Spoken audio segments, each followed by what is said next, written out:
BD news 21।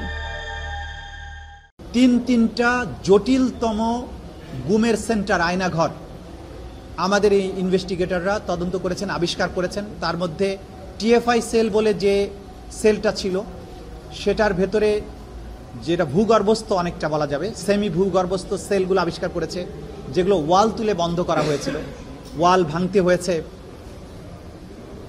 পুরো garbage দিয়ে সেটাকে ভরে রাখা হয়েছিল, সেগুলোকে সরিয়ে এই ক্রাইম সিনগুলোকে বের করতে হয়েছে। এবং আপনারা জানেন এই কাজ করতে গিয়ে স্বয়ং চিফ প্রসিকিউটর তিনি এই ইনভেস্টিগেশন চলাকালে সেখানে প্রেজেন্ট ছিলেন।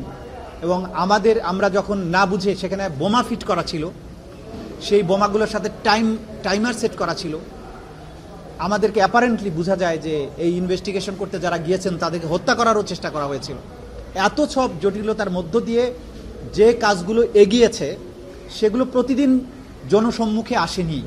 সেই কারণে অনেকেই মনে করতে পারেন যে তদন্ত কাজ কিছু হয়নি।